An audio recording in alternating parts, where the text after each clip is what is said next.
5 de diciembre de 1902, Ciudad de Nueva York, Estados Unidos de América. Dentro del frío y traqueteante tranvía eléctrico que avanza lentamente a través de una densa ventisca por las calles nevadas de Manhattan, los pasajeros se apiñan unos contra otros, envueltos en pesados abrigos de lana. El viento aúlla afuera, arrojando puñados de escarcha helada y nieve húmeda contra las ventanas del vagón. En la parte delantera del tranvía, el conductor libra una batalla desigual contra los elementos. Sus manos, enfundadas en gruesos guantes de cuero, aprietan tensamente las palancas de control metálicas, pero el principal problema no reside en la mecánica de la enorme máquina, sino en el trozo de cristal que separa al conductor de la tormenta invernal. Imagínese que está en este mismo vagón a principios del siglo XX. La revolución del transporte apenas está cobrando impulso. Los carruajes tirados por caballos están siendo gradualmente reemplazados por tranvías eléctricos y los primeros y ruidosos automóviles de gasolina. Los ingenieros de la época estaban obsesionados con los motores, la velocidad y la potencia. Estaban creando máquinas capaces de cubrir distancias más rápido que nunca antes en la historia de la humanidad. Pero en esta carrera por el progreso pasaron por alto un detalle increíblemente simple pero crítico: la visibilidad. Antes de la aparición de las cabinas cerradas, los conductores de carros y los primeros automóviles simplemente usaban gafas, recibiendo el impacto del viento, la lluvia y la nieve directamente en la cara. Cuando el transporte empezó a moverse más rápido, los fabricantes comenzaron a instalar parabrisas para proteger a las personas de las inclemencias del tiempo. Sin embargo, esta innovación generó un nuevo problema mortal. Tan pronto como comenzaba a llover o nevar, el cristal transparente se convertía instantáneamente en una barrera impenetrable. En esa fría mañana neoyorquina de 1902, al volante del tranvía se encontraba un hombre agotado que tenía que usar cada pocos minutos el único método de limpieza de cristales disponible en ese entonces. El diseño del tranvía preveía un parabrisas dividido. Para ver algo a través de la nieve que se adhería, el conductor se veía obligado a abrir de par en par la hoja superior de la ventana. En ese momento, el viento helado y la nieve húmeda irrumpían directamente en la cabina, rociando no solo al propio conductor, sino también a los pasajeros sentados delante. Cuando el frío se volvía insoportable, el conductor cerraba la ventana, pero al cabo de un minuto, el cristal volvía a cubrirse de una densa capa blanca. Entonces, tenía que detener el pesado tranvía, coger un trapo, salir a la gélida calle y limpiar manualmente el exterior del cristal. Este proceso se repetía docenas de veces en un solo viaje. El tranvía se detenía constantemente, retrasando el tráfico de toda la ciudad, y los pasajeros sufrían el frío insoportable cada vez que la ventana se abría de nuevo. Todos lo veían como un mal inevitable, como una realidad con la que la humanidad simplemente tenía que resignarse durante los meses de invierno. Todos, excepto una mujer sentada en ese mismo vagón. Se llamaba Mary Anderson. No era ingeniera. No trabajaba en la industria automotriz ni tenía títulos académicos en física o mecánica. Mary nació en Alabama, en el cálido sur de Estados Unidos, y solo vino a Nueva York de visita. Tenía 36 años y era una empresaria de éxito, acostumbrada a ver el mundo a través de la lente de la practicidad y el sentido común. Para entonces, ya había trabajado en el sector inmobiliario en Birmingham, e incluso había dirigido un rancho ganadero en California. Mary era una mujer de acción. Donde otros veían un inconveniente inevitable, ella veía un problema que requería una solución inmediata. Sentada en el duro asiento de madera del tranvía y observando las tribulaciones del conductor, Mary sinceramente no entendía por qué los ingenieros de las enormes compañías de transporte no habían ideado una solución elemental. Miraba cómo la nieve húmeda se derretía en el rostro del conductor, cómo sus dedos se entumecían por la necesidad de alcanzar constantemente el cristal. Mary sacó su cuaderno y lápiz de su bolso. Allí mismo, bajo el traqueteo de las ruedas metálicas y el aullido de la ventisca de Nueva York, comenzó a hacer bocetos. Su pensamiento se movía en una dirección sorprendentemente simple y elegante. Si el problema es que una persona necesita salir al exterior para limpiar el cristal, entonces es necesario crear un mecanismo que lo haga por ella, mientras permanece en la calidez y seguridad de la cabina. Mary dibujó una palanca que debería ubicarse dentro del vagón, justo al alcance del conductor.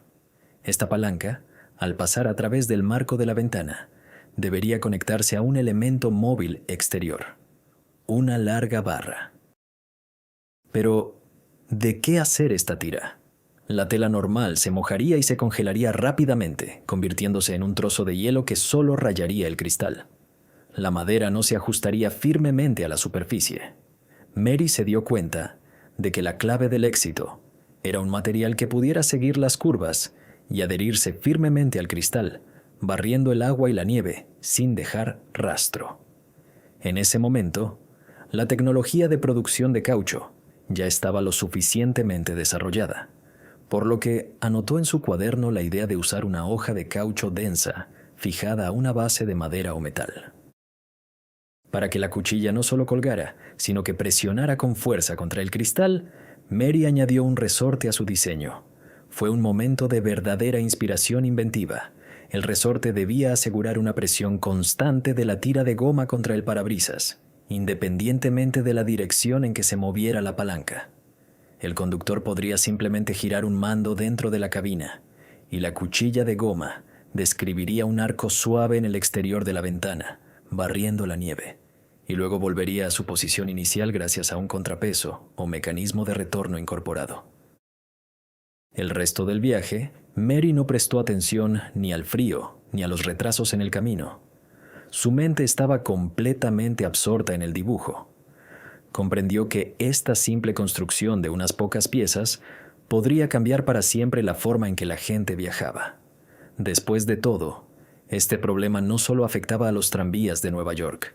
Los primeros automóviles ya habían comenzado a circular por las calles de las ciudades, y sus conductores sufrían la lluvia y la nieve exactamente de la misma manera. En ese momento, solo había unas pocas decenas de miles de automóviles en el mundo, y la mayoría se utilizaban como juguetes para personas muy ricas. Viajaban lentamente, y muchos ni siquiera tenían parabrisas. Pero Mary, como empresaria visionaria, entendió que la industria del transporte estaba al borde de cambios monumentales. El futuro exigía seguridad, velocidad y comodidad. Y la velocidad no importaba si el conductor simplemente no veía a dónde iba. De regreso al sur, a Birmingham, Alabama, Mary Anderson no abandonó su idea en la libreta. La mayoría de la gente olvida sus chispas de inspiración momentáneas una vez que vuelven a su vida normal. Pero Mary estaba decidida a llevar el asunto hasta el final. Comenzó a buscar un dibujante local que la ayudara a convertir sus bocetos burdos a lápiz en la documentación técnica profesional necesaria para presentar una solicitud en la oficina de patentes. Pasaba horas en el taller, discutiendo el grosor de la goma, la fuerza de tensión del resorte y la forma del mango. Su objetivo estaba claro. El dispositivo debía ser tan simple que pudiera instalarse fácilmente en cualquier vehículo existente sin complejas modificaciones de la carrocería. No requería electricidad ni un complicado sistema de engranajes. Solo mecánica, física y la mano humana. Tenía un largo camino por delante, desde un simple boceto hasta la creación de un prototipo funcional, y luego el choque con la dura realidad del mundo empresarial y una industria masculina conservadora que no estaba dispuesta a escuchar las ideas de una inventora del sur. 18 de junio de 1903, Washington, D.C. En los austeros despachos de la Oficina de Patentes de los Estados Unidos, repletos de armarios de roble, los funcionarios revisan enormes pilas de papeles. Era una época de vertiginoso crecimiento industrial, y cada día llegaban a los escritorios de los expertos cientos de solicitudes con planos de nuevos motores, máquinas herramienta, aparatos eléctricos y maquinaria agrícola. En medio de esta avalancha de complejos esquemas de ingeniería se encontraba la solicitud, cuidadosamente elaborada, con el número 743.081. En el campo, nombre del inventor figuraba Mary Anderson, de Birmingham, Alabama. El título de la invención era modesto y funcional: dispositivo para limpiar ventanas, Window Cleaning Device. El camino desde el primer boceto a lápiz en un tranvía helado de Nueva York hasta la patente oficial no fue fácil. Al regresar a casa en Alabama a principios de 1903, Mary se dedicó de inmediato a crear un modelo funcional. No necesitaba solo un dibujo bonito, sino una prueba física de que su idea funcionaba en la práctica. Imagina un pequeño taller en el sur de Estados Unidos.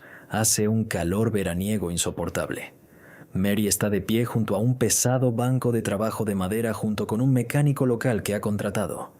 Delante de ellos hay trozos de goma gruesa, resortes de acero, tablones de madera y varillas de metal. Los primeros experimentos estuvieron llenos de ensayo y error. Mary necesitaba encontrar el tipo correcto de caucho. Si el caucho era demasiado blando, esparcía la suciedad y el agua por el cristal, dejando manchas turbias.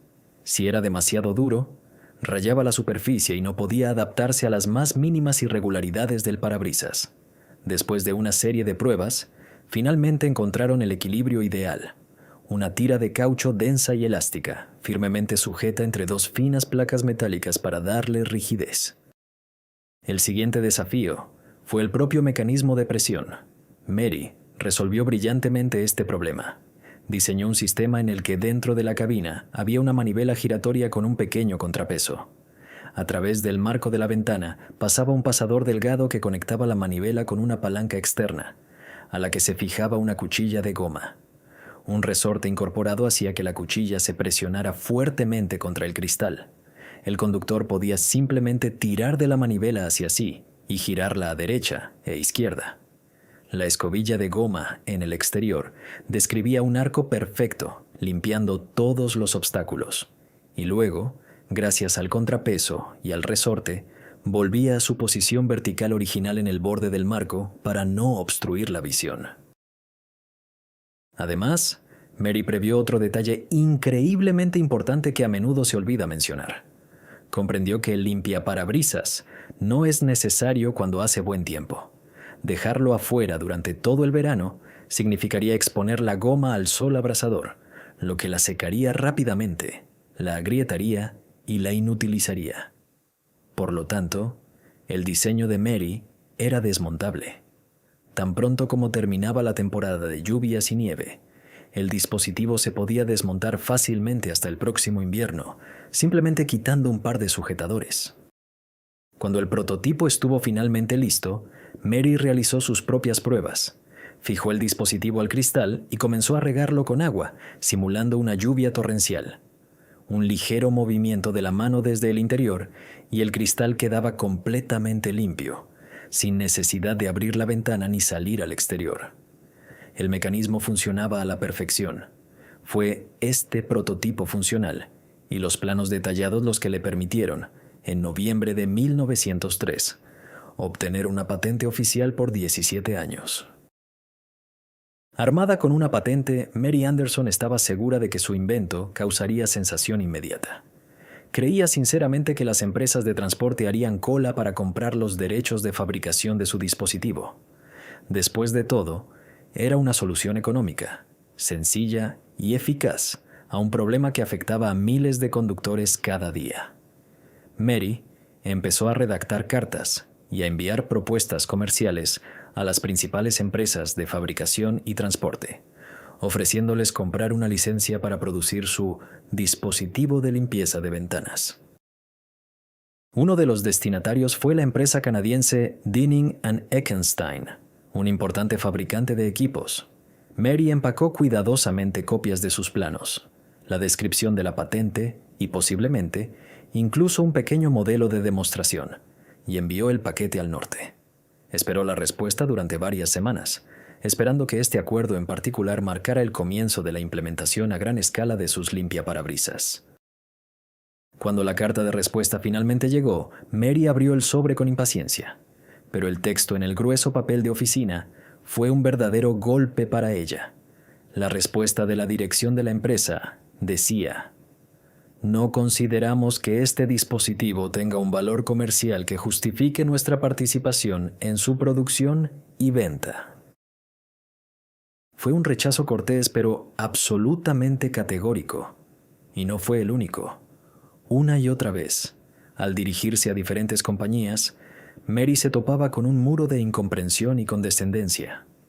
La industria automotriz a principios del siglo XX estaba en manos de ingenieros hombres, centrados en la mecánica de los motores de combustión interna, las transmisiones y el rendimiento. Las cuestiones de comodidad e incluso de seguridad básica a menudo pasaban a segundo plano. Es más, los argumentos que Mary escuchó en respuesta a sus propuestas hoy parecen absolutamente ridículos. Los expertos de la industria automotriz declararon muy seriamente que una cuchilla de goma que se mueve frente a los ojos del conductor lo hipnotizaría o lo distraería de la carretera, creando un peligro aún mayor que un simple parabrisas sucio. Los ingenieros afirmaban que era mucho más seguro para los conductores sacar la cabeza por la ventanilla lateral bajo una lluvia torrencial a la antigua usanza que mirar a través de un cristal por el que se mueve de un lado a otro un palo. Hubo en estos rechazos un elemento de desprecio por el hecho de que la inventora fuera una mujer sin formación en ingeniería. Los historiadores coinciden en que esto jugó un papel importante. En 1903, el mundo empresarial era duramente patriarcal. Las ideas provenientes de mujeres, especialmente en campos técnicos, a menudo no se tomaban en serio, por geniales y obvias que fueran. Las empresas simplemente no podían creer que una mujer de Alabama, sin experiencia técnica, pudiera resolver un problema en el que los ingenieros reales ni siquiera habían pensado. Pasaron los años. La patente de Mary Anderson se acercaba inexorablemente a su vencimiento. La industria automotriz se desarrollaba a un ritmo vertiginoso. En 1908, Henry Ford lanzó al mercado su legendario Modelo T, que hizo que el automóvil fuera accesible para las masas. El número de coches en las carreteras crecía exponencialmente, y a medida que los automóviles se volvían más rápidos y el tráfico más denso, el problema de la visibilidad en condiciones climáticas adversas se volvía cada vez más crítico. El número de accidentes debido a que los conductores no veían la carretera bajo la lluvia y la nieve iba en aumento. Los mismos ingenieros que hacía unos años habían rechazado la idea de Mary como distractora y comercialmente poco rentable, ahora empezaron a buscar frenéticamente una solución. Pero el tiempo de Mary se agotaba. Su patente debía expirar en 1920 y en todos esos 17 años no había ganado ni un céntimo con su revolucionario invento. Nadie compró su dispositivo y nadie le pagó por el derecho a producirlo. Pero la historia no termina ahí. Una idea, una vez lanzada al mundo, no puede desaparecer sin dejar rastro, especialmente si resuelve un problema fundamental.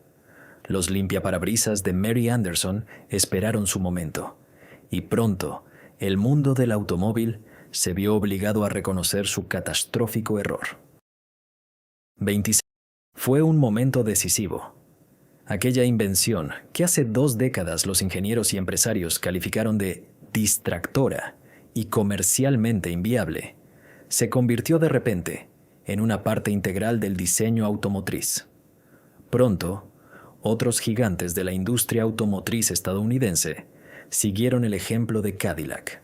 A mediados de la década de 1920, la presencia de un limpiaparabrisas dejó de ser una opción exótica y se convirtió en una necesidad absoluta para cualquier fabricante de automóviles que se precie. Pero en ese momento, la patente original de Mary Anderson, concedida en 1903, ya había expirado. 17 años.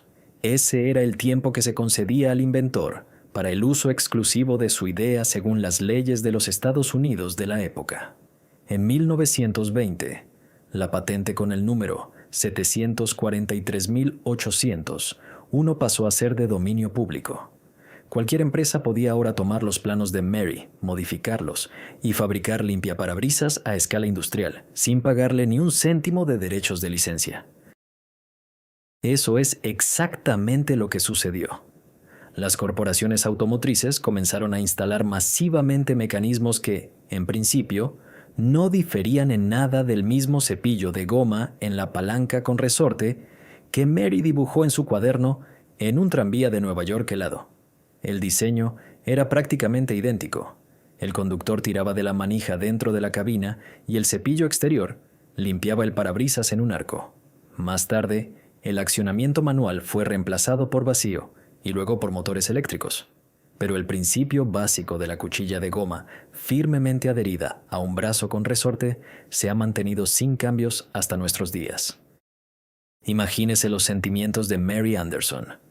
Vivía en Birmingham, continuó dedicándose al sector inmobiliario y a la gestión de complejos residenciales, y cada día veía en las calles coches equipados con su invento. Vio cómo una idea que los ingenieros más eminentes habían rechazado se convertía en un estándar de la industria mundial. Vio cómo los conductores, bajo la lluvia y la nieve, se desplazaban tranquilamente a sus quehaceres, seguros y cómodos, gracias al mecanismo que ella había ideado. Y sin embargo, nadie en las enormes corporaciones automovilísticas mencionaba su nombre. Nadie le enviaba cheques de agradecimiento. Sin embargo, a pesar de la evidente injusticia financiera, los testimonios históricos indican que Mary Anderson no guardaba rencor ni resentimiento. No dedicó su vida a interminables batallas legales contra los fabricantes de automóviles, intentando probar su primacía después de que expirara la patente. Mary siguió siendo una mujer pragmática y autosuficiente. Tuvo éxito en sus otras empresas comerciales. Construyó un edificio de apartamentos en Birmingham al que llamó Fairmont y lo administró cómodamente hasta el final de sus días. Para ella, el simple hecho de que su idea funcionara y salvara vidas parecía ser más importante que la compensación financiera. Ella sabía la verdad. Sabía que fue ella quien por primera vez miró el cristal sucio de un tranvía no como una molestia inevitable, sino como un problema de ingeniería con una solución simple y elegante. Durante décadas, el nombre de Mary Anderson fue solo una nota a pie de página poco conocida en la historia de la industria automotriz. La fama recayó en Henry Ford, Carl Benz, los hermanos Dodge y otros industriales varones. Solo muchos años después de su muerte en 1953, los historiadores e investigadores comenzaron a redescubrir los archivos de la Oficina de Patentes y a restaurar la justicia. Solo en el siglo XXI, la contribución de Mary Anderson recibió un reconocimiento real y oficial. En 2011, su nombre fue incluido solemnemente en el Salón de la Fama Nacional de Inventores de los Estados Unidos de América. Esto ocurrió más de 100 años después de aquella fría mañana neoyorquina en la que sacó su cuaderno por primera vez. La ceremonia subrayó no solo que ella inventó el limpiaparabrisas, sino también que su invento se convirtió en la contribución más importante a la seguridad vial en toda la historia de la existencia de los automóviles.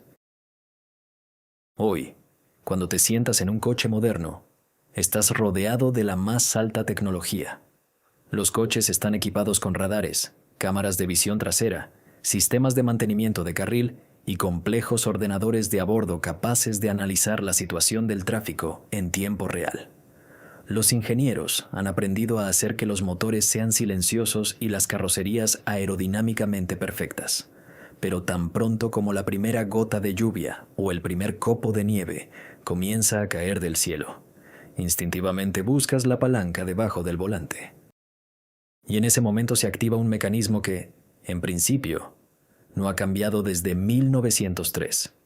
Una fina tira de goma, firmemente presionada contra el cristal por un resorte, se desliza suavemente sobre la superficie, barriendo el agua y devolviéndole la visibilidad. Ningún láser ni campo de fuerza ha logrado reemplazar hasta ahora esta herramienta simple, fiable y genial. La historia de Mary Anderson es un poderoso recordatorio de que la verdadera innovación no siempre nace en laboratorios relucientes o en las mentes de académicos eruditos. A veces, los mayores descubrimientos provienen de personas comunes y corrientes que tienen la suficiente perspicacia para notar un problema y el suficiente coraje para intentar resolverlo. Un viaje en tranvía nevado, un cuaderno, una mente aguda y la negativa a aceptar las incomodidades. Eso fue suficiente para cambiar cada automóvil que saldría de la línea de montaje. La próxima vez que conduzca bajo una lluvia torrencial o una tormenta de nieve, mirando el mundo a través de un cristal limpio, piense en Mary Anderson, la mujer de Alabama que le dio a la humanidad una visión clara del camino a seguir.